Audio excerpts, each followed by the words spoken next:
हमारी संस्कृति, हमारी विरासत, हमारी परंपरा, हमारी धरोहर, इस देश का गौरवपूर्ण इतिहास इतना अद्भुत और सशक्त रहा है, जिसके ऊपर यदि हम नजर डालते हैं तो ऐसा लगता है कि विश्व भर की समस्त संस्कृतियां इसकी शाखा, डालियां, पत्ते और फूलों की तरह हैं और ये विशालकाय वृक्ष की तरह खड़ा अपने गरिमामय इतिहास की गाथा गा रहा हो। वैदिक काल से लेकर अब तक विश्व भर के अनुपम दर्शन, कला, संस्कृति, त्याग और बलिदान का अद्भुत नमूना हमारी भारतीय संस्कृति है। हमारी संस्कृति में जहाँ के भक्तों, संतों, सुधारकों, दार्शनिकों, चिंतकों, ऋषियों, शहीदों और बलिदानियों ने जो उदाहरण प्रस्तुत किया है, जिसे विश्व भर के विचारकों और लोगों ने केवल बौद्धिक विलास और चिंतन मनन का विषय माना। यहाँ के दधीची जैसे ऋषिगण मानवता और देवत्व की रक्षा के लिए अपने प्राण तक की आहुति देते रहे। हमारे शास्त्र कहते हैं, साह प्रथमा संस्कृति विश्वबारा।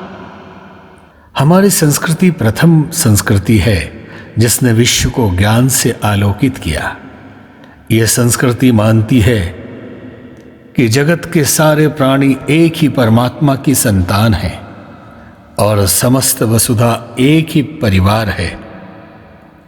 वसुधैव कुटुंबकम।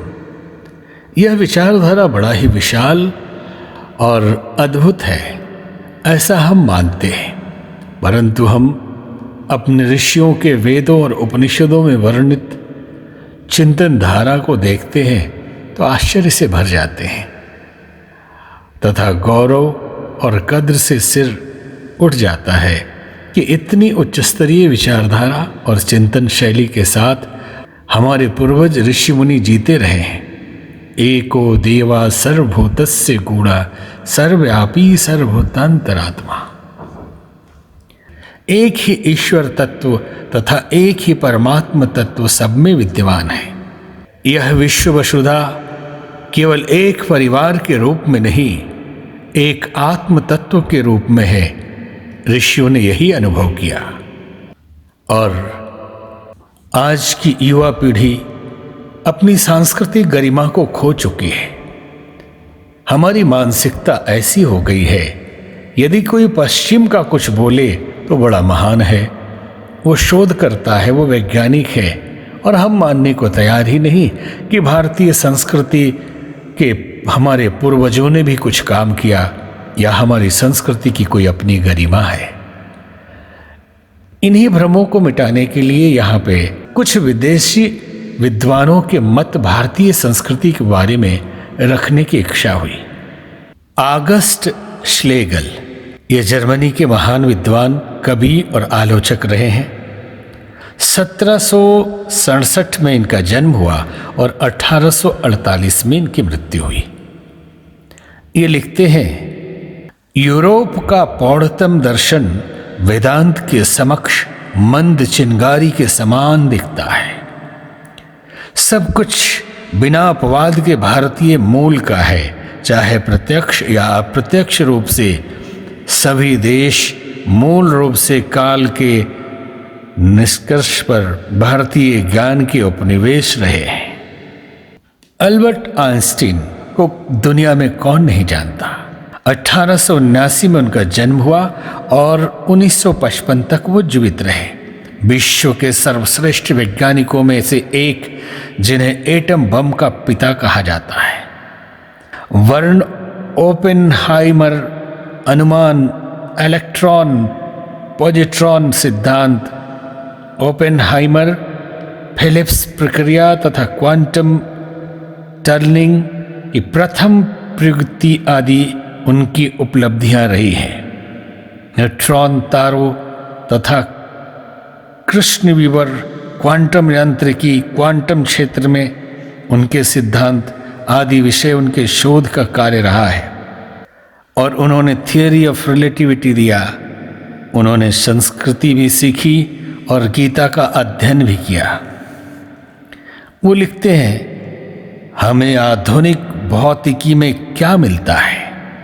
प्राचीन हिंदू ज्ञान का उदाहरण, प्रोत्साहन और परिष्करण। गीता विश्व की किसी भी भाषा में दर्शन का सुंदरतम गान है। पाश्चात्य सभ्यता की भयानकतम वैज्ञानिक उपलब्धि में बरबस भारत के महानतम साहित्यिक चिरस्थायी ग्रंथ भगवत गीता द्वारा प्रदत्त सर्वाधिक जगमग करता आत्मज्ञान भारतीय धर्म दर्शन का निचोड़ है। टी.एस. इलियट, 1888 में इनका जन्म हुआ, 1965 में इनकी मृत्यु हुई। 20वीं सदी के सर्वाधिक सम्मानित आंग्ल भाषा के कवि, दार्शनिक, आलोचक, 1948 में नोबेल पुरस्कार से सम्मानित द वेस्ट लैंड 20वीं सदी की सर्वाधिक महत्वपूर्ण काव्य कृतियों में से एक गिनी जाती है।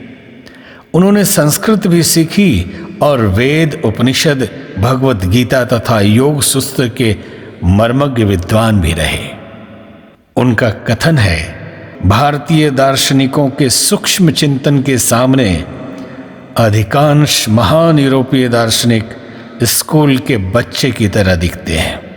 चार्ल्स लैनमैन के शिष्यत्व में 2 वर्ष संस्कृत की शिक्षा तथा 1 वर्ष जेम्स वुड के मार्गदर्शन में पातंजलि के योग दर्शन के अध्ययन ने मुझे आत्मज्ञान के प्रकाश में ला दिया है। ए.ई. जॉर्ज रसेल, 1867 में इनका जन्म हुआ और 1935 में इनकी मृत्यु हुई। प्रतिष्ठित कवि, कलाकार और रहस्यवादी, 19वीं सदी के उत्तरार्ध तथा 20वीं सदी के पूर्वार्ध के आयरिश साहित्यिक नवजागरण के अग्रगण्य नेता। वो लिखते हैं, श्रीमद् भगवद गीता तथा उपनिषद में समस्त जीवन संबंधी इतना दिव्य और पूर्ण ज्ञान है कि मुझे लगता है कि उनके रचनाकारों ने पिछले तीव्र आवेग युक्त संघर्ष का आवेश में सहस्रों जीवनों का शांत दृष्टि से अवलोकन किया है। तभी वे इतने निश्चित के साथ वो सब कुछ लिख पाए कि उसे पढ़कर, जानकर आत्मा को पूर्ण विश्वास और संतुष्टि मिलती है। लियोनार्ड ब्लूमफील्ड, 1887 में इनका जन्म हुआ और 1949 तक जीवित रहे। अमेरिकी भाषा विज्ञानी तथा लेखक, यूरोपीय ऐतिहासिक भाषा विज्ञान में महत्वपूर्ण योगदान देने वाले, लिखते हैं कि ये तो भारत ही था कि जहां ऐसा ज्ञान भंडार उपजा कि जिसने भाषा संबंधी समस्त यूरोपीय विचारों में क्रांति ला दी। अर्नाल्ड जेरोफ टाइनवे, 1889 में इनका जन्म हुआ और 1975 तक जीवित रहे। सुप्रतिष्ठित ब्रिटिश इतिहासकार, उनके द्वारा रचित विशाल ग्रंथ ए स्टडी ऑफ हिस्ट्री 12 खंडों में प्रकाशित है। लिखते हैं, मानव इतिहास के सर्वाधिक संकट काल में प्राचीन हिंदू पथ ही उद्धार कर सकता है।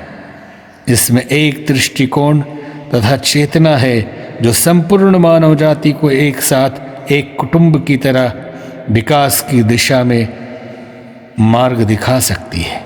जॉर्ज बर्नार्ड शॉ, 1856 में जन्म हुआ और 1950 में इनकी मृत्यु हुई। महान नाटककार, नोबेल पुरस्कार से सम्मानित ज्ञानी पुरुष। वो लिखते हैं, भारतीय जीवन पद्धति स्वाभाविक तथा सच्चे जीवन दर्शन की दृष्टि देती है। हम पश्चिम के लोग अस्वाभाविक मुखौटों में अपने को छिपाते हैं, लेकिन भारत के मुख पर वे कोमल भाव रहते हैं जिन्हें स्वयं रचयिता ने बनाया है। नील्स बोर, 1885 में इनका जन्म हुआ, 1962 तक जीवित रहे। डेनमार्क के परमाणुविक वैज्ञानिक, जिन्होंने परमाणु का पहला मॉडल बनाया था, जिसे बोर मॉडल के नाम से जाना जाता है। परमाणु की संरचना के लिए जिन्हें 1922 में नोबेल पुरस्कार से सम्मानित किया गया। वो लिखते हैं, जब मैं प्रश्नाकुल होता हूँ तब मैं उपनिषदों के निकट जाता हूँ। एलन वॉट्स 1915 में जन्म और 1973 में उनकी मृत्यु। प्रतिष्ठित इंग्लिश दार्शनिक और 20वीं सदी के लोकप्रिय लेखक जिन्होंने प्रचुर लेखन किया। लिखते हैं, भारतीय दार्शनिकों के लिए सापेक्ष सिद्धांत कोई खोज नहीं। जब पाश्चात्य सभ्यता सापेक्ष सिद्धांत की खोज करती है तब उसका उपयोग वह परमाणु बम बनाने में करती है, और पूर्वात्य सभ्यता उनका उपयोग मानवीय चेतना की नवीन परिस्थितियों के विकास के लिए करती है। यही एक चिंतनीय सत्य है। फ्रिट्ज ऑफ काप्रा 1939 में इनका जन्म हुआ। प्रतिष्ठित वैज्ञानिक एवं सिस्टम शास्त्री, इकोलिटरेसी केंद्र यूएसए के संस्थापक निर्देशक, टाउ फिजिक्स इनकी पुस्तक प्रसिद्ध है। लिखते हैं, भौतिक वैज्ञानिकों को रहस्यवाद की आवश्यकता नहीं है और रहस्यवादियों को भौतिकवाद की, किंतु मानवता को दोनों की आवश्यकता है। भारतीय ऋषियों ने अनगिनत युगों में ब्रह्मांड के विकास को दिव्य लीला के रूप में देखा है। भारतीय विश्व दृष्टि का सबसे महत्वपूर्ण गुण या सार है जगत की सभी वस्तुओं तथा घटनाओं में एकता की चेतना और पारस्परिक संबंध। विश्व के समस्त दृश्यों का अनुभव एक ही सत्ता का प्रकटीकरण है। H.G. वेल्स 1866 में जन्म और 1946 में मृत्यु। इंग्लिश लेखक तथा दार्शनिक, टाइम मशीन जैसी विज्ञान कथाओं के लिए विश्व प्रसिद्ध हुए। वो लिखते हैं, हिंदू धर्म के एक भावातीत ईश्वर में सभी संभावित ईश्वर सम्मिलित हो जाते हैं। अतः हिंदू धर्म विश्व का सर्वाधिक उदार धर्म है। सच तो यह है कि हिंदू धर्म इतना मानवीय है, नमनीय है और इतना सूक्ष्म है कि इसमें गंभीरतम मेथडिक्स और सीधे साधे मूर्ति पूजक दोनों शांति पाते हैं। एला व्हीलर विल्कॉक्स 1850 में जन्म, 1919 में इनकी मृत्यु हुई। बहुत ही लोकप्रिय रहस्यवादी अमेरिकी कवित्री तथा पत्रकार। पोएम्स एंड पैशन के संग्रह के लिए विख्यात है। ये लिखती है, भारत की भूमि वेदों की भूमि है। वेद न केवल संपूर्ण जीवन के लिए उपयोगी धार्मिक विचारों के संग्रह हैं, वरन उनमें वे तथ्य भी हैं जिन्हें विज्ञान ने सत्यापित किया है। विद्युत, रेडियम, इलेक्ट्रॉनिक, वायुपोत, ये सब उन ऋषियों को ज्ञात थे जिन्होंने वेदों की आधारशिला रखी। लॉर्ड कर्जन 1859 में जन्म हुआ और 1925 तक रहे। ब्रिटिश राज्यवेत्ता और 1899 से 1905 तक भारत के वायसराय, तत्पश्चात ऑक्सफोर्ड विश्वविद्यालय के कुलपति रहे। वो लिखते हैं कि वैश्विक मानवता के इतिहास, दर्शन और धर्म पर भारत ने विश्व के किसी भी भूखंड से कहीं अधिक गहरा प्रभाव डाला है। कार्ल सेंगन 1934 में जन्म हुआ और 1990 में उनकी मृत्यु हुई। आज के प्रथितम नक्षत्र वैज्ञानिक, ब्रह्मांडविद, अनेकों विज्ञान पुस्तकों के लेखक, पृथ्वीतर बुद्धि की खोज पर इतनी पुस्तकें, कॉस्मोस पर टीवी के धारावाहिक, फिल्में भी बनाई। लिखते हैं, हिंदुत्व विश्व की समस्त महान आस्थाओं में एक ही है जो पूरी निष्ठा से यह मानता है कि ब्रह्मांड स्वयं ही अनगिनत रूपों में स्वतः चक्रायमान है। सच कहा जाए तो वह अनंत जन्म और मृत्यु के चक्र में चल रहा है। पूरे विश्व में केवल यही एक धर्म है जिसमें काल गणना का आयाम आधुनिक ब्रह्मांड विज्ञान के अनुकूल है। हिंदुओं के पावन ग्रंथ ऋग्वेद में पदार्थ का कहीं अधिक यथार्थिक रूप से वर्णन किया गया है। फ्रेडरिक हेगल 1770 में जन्म हुआ, 1831 में उनकी मृत्यु हुई। जर्मनी के सर्वश्रेष्ठ दार्शनिकों, इतिहासविदों, लेखकों में से एक। उनकी कृति साइंस ऑफ लॉजिक विश्व प्रसिद्ध ग्रंथ है। इनके पूर्ण सत्य टोटल रियलिटी के सिद्धांत पर आदर्शवादी चिंतन ने यूरोपीय दर्शन में क्रांति पैदा कर दी। उनकी कृतियों ने 20वीं सदी के साम्यवादी तथा फासिस्ट सर्वसत्तात्मक शासनों के लिए प्रेरणा दी।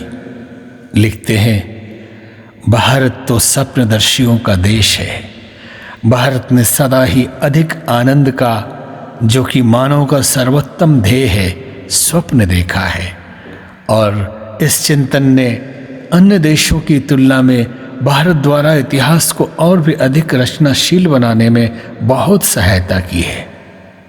यही कारण है कि जहाँ मिथकों, पुराणों, धर्मों और दर्शनों, संगीत और नृत्यों, वास्तुशिल्प की विभिन्न शैलियों का उत्सव होता रहा है, सभी प्रारंभ में ही ऐसा संकल्प बनाते हैं कि भारत से पहचान की जाए, क्योंकि इस देश में भारतीय साहित्य का खजाना है कि ये पूर्वी गोलार्ध का देश बौद्धिक ग्रंथों और गहनतम विचारों में बहुत समृद्ध है।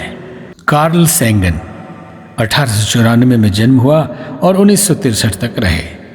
सम्मानित उपन्यासकार, आलोचक तथा दार्शनिक, जिनकी कृतियों ने जिस्म, मॉरिसन, जॉर्ज ऑवेल, हिस्टन स्मिथ जैसे महान विद्वानों को प्रेरणा दी। वो भारतीय संस्कृति और भारत के बारे में लिखते हैं कि मानव के आध्यात्मिक विकास को संपन्न करने के लिए सर्वाधिक व्यवस्थित भगवत गीता ही सर्वोत्तम ज्ञान प्रदान करती है। अभी तक विचारे गए समस्त आध्यात्मिक ज्ञान का स्पष्टतम तथा सर्वाधिक बोधगम्य सार है गीता। शाश्वत दर्शन का सर्वाधिक सारगर्भित सूत्र है तत्वमसि। वह तुम हो, सर्वव्यापी सनातन स्व ब्रह्मण ही है, जो अस्तित्व का परम मूल है, और प्रत्येक मानव का अंतिम उद्देश्य इस परम सत्य की खोज को स्वयं करना है कि आखिर वह कौन है। पियर सिमेन दे लाप्लास 1749 में जन्म हुआ और 1827 तक रहे। महान फ्रांसीसी गणितज्ञ, दार्शनिक तथा खगोलज्ञ, सौर मंडल के उद्भव के गैसीय सिद्धांत के लिए विख्यात। लिखते हैं, मात्र 10 प्रतीकों से सभी संख्याओं को अभिव्यक्त करने की मेधावी पद्धति भारत ने ही हमें दी है। प्रत्येक प्रतीक के 2 मान होते हैं, एक उसकी स्थिति पर निर्भर करता है और दूसरा उसका अपना निरपेक्ष मान होता है।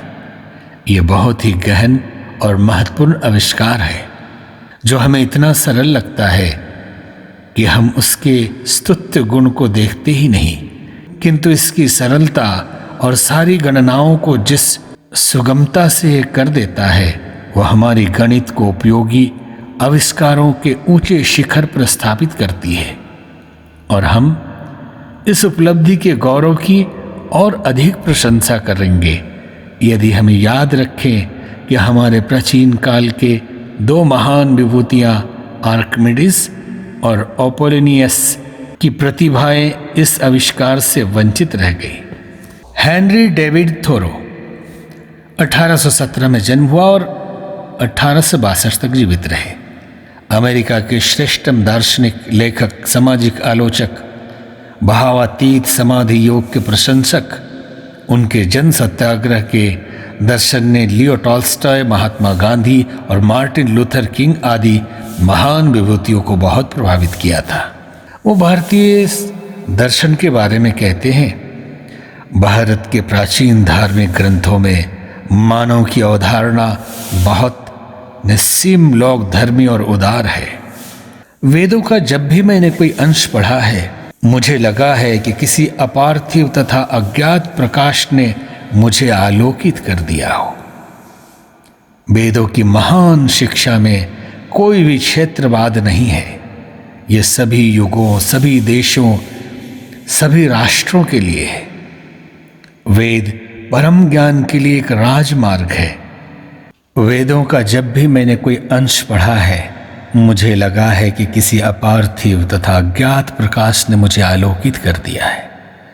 वेदों की महान शिक्षा में कोई भी क्षेत्रवाद नहीं है। यह सभी युगों, सभी देशों, सभी राष्ट्रों के लिए है। वेद परम ज्ञान के लिए एक राजमार्ग है। जब मैं इसे पढ़ता हूँ, मैं स्वयं को प्रिय ग्रीष्म निशा के तारों भरे आकाश के नीचे समाधिस्थ आनंद में ओतप्रोत पाता हूँ। काउंट मैग्नस एफ व्योनस्टेरना 1779 में इनका जन्म हुआ और 1847 तक रहे। स्वीडिश राज्यवेता जो लंदन में स्वीडन के मिनिस्टर भी रहे। प्रसिद्ध विद्वान, हिंदी देवों की उत्पत्ति, उनके दर्शन तथा ब्रह्मांड उत्पत्ति ग्रंथ के रचयिता। वो लिखते हैं कि वेदों के सत्य एवं उदात्त विचार हमें विश्वास दिलाने में असफल नहीं हो सकते कि वेद केवल एक ही ईश्वर को स्वीकार करते हैं जो सर्वशक्तिमान, अनंत, शाश्वत, स्वयंभू ब्रह्मांड का प्रकाश तथा ईश्वर है। रानी फ्रेडरिका ग्रीस के राजा की पत्नी अग्रणी भौतिकी की शोध करती रही है। 1917 में इनका जन्म हुआ और 1981 तक ये रही। लिखती है, भारतीय लोग भाग्यवान हैं कि आप इस उच्च ज्ञान के उत्तराधिकारी हैं। मुझे आपसे ईर्ष्या होती है। ग्रीस में मेरी जन्मभूमि तो है, पर भारत मेरी आत्मा का देश है। ये तो भौतिकी में मेरे अग्रणी भौतिक के अनुसंधान ने मुझे आध्यात्मिक अन्वेषण के लिए दिशा में प्रेरित किया। इसकी चरम उपलब्धि है कि नॉन ड्युअलिज्म या शंकर के निरपेक्ष अद्वैतवाद को मैंने स्वीकार किया और आज वही मेरे जीवन और विज्ञान का दर्शन है। पॉल विलियम रॉबर्ट्स ऑक्सफोर्ड के प्रोफेसर, टेलीविजन लेखन पर पुरस्कृत फिल्म निर्माता, पत्रकार, आलोचक और उपन्यासकार, बनारस हिंदू विश्वविद्यालय में संस्कृत का अध्ययन भी किया इन्होंने। वो लिखते हैं, वेद ही आज तक लिखे गए सत्यों में शुद्ध रूप से शाश्वत सत्य का उद्बोधन कर रहे हैं। वेदों के दर्शन में कोई भी शैतान नहीं है, पापियों के लिए कोई नरक नहीं। शक अद्वैतवाद सचमुच ही एकेश्वरवाद से परे है जो ईश्वर और मनुष्य में विभाजन करता है। भारत ही एक देश है जो मुझे अपना घर लगता है और वही एकमात्र देश है जहाँ विमान से उतरने पर मैंने उसकी पावन मिट्टी का बार बार चुंबन किया। आर्थर शोपेनहावर 1788 में जन्मे और 1860 तक जीवित रहे। श्रेष्ठतम जर्मन दार्शनिक तथा लेखक आर्थर शोपेनहावर, जिनकी कृतियों ने Friedrich Nietzsche, Ludwig Wittgenstein, Erwin Schrodinger, Albert Einstein, Sigmund Freud, Otto Rank, Carl Jung, Mihai Eminescu आदि को काफी प्रभावित किया है। वो लिखते हैं, उपनिषद के अध्ययन के समान लाभकारी इस उन्नयन करने वाला अध्ययन विश्व में कोई दूसरा नहीं है। उपनिषद जिस तरह वेदों की पवित्र आत्मा में व्याप्त है, किस तरह फारसी लैटिन के लगनपूर्वक अध्ययन से अधिक से जो अतुलनीय ग्रंथों से परिचित हैं, उस चेतना में आत्मा की अतल गहराइयों तक में स्पंदित है। कुछ विदेशी विद्वानों के उदाहरण यहाँ पे दिए गए, इसलिए नहीं कि उनके हमारे संस्कृति को महान कह देने से हम महान हो जाएंगे। हमारी संस्कृति महान है और महान रहेगी, परंतु केवल ये दृष्टि दिया गया कि जो तथाकथित मंद बुद्धि केवल विदेशियों की दृष्टि में ही भारतीय संस्कृति को समझ पाते हैं, उनके लिए एक दिशा मिल सके कि विदेशियों के आंखों से आप एक बार देख के समझ लें कि उन्हीं की आंखों से नहीं देखना, अपने आंखों से भी अपने आप को देखना है, अपनी संस्कृति को देखना है, अपने घर को देखना है, अपनी मातृभूमि और अपने माँ को देखना है। हमारी गरिमा बड़ी है। सदियों से, जब से सृष्टि बनी तब से हमारी संस्कृति है और इसी संस्कृति ने पूरे विश्व को आलोकित किया, पूरे विश्व को ज्ञान दिया। इन सब के संदर्भों में हमने ये समझा और ये भी समझा कि हमारी संस्कृति के उपनिषदों के संदेश मैक्स मुलर हो या अन्य और विद्वान हो, उन्होंने ये माना। लोग भाई भाई मानते हैं। हमारी संस्कृति तो ये कहती है वसुधैव कुटुंबकम, सारी वसुधा पशु पक्षी भी हमारे परिवार हैं। ये बहुत बड़ी दार्शनिक विचारधारा लगती है और है भी बड़ी। सारा विश्व एक परिवार हो, कितना अच्छा होगा। परंतु अगर भारतीय संस्कृति के विचारों को, उपनिषदों के, वेदांत के संदेशों को देखें तो इससे भी बड़ा विचार और इससे भी बड़ी अवधारणा हमारी संस्कृति की है। एको देवा सर्वभूतस्य गूढ़ सर्वव्यापी सर्वभूतांतरात्मा, एक ही परमात्मा सबके अंदर विद्यमान है। और जिस दिन हम अपने आत्म तत्व को जान जाएंगे, सभी जीव मात्र में अपनी ही आत्मा दिखाई देगी। फिर कोई यहाँ पराया नहीं बचेगा, न कोई भेदभाव, न जाति, न कोई धर्म, सब में एक ही आत्म तत्व के दर्शन होंगे। यही तो धर्म और आध्यात्म का लक्ष्य है।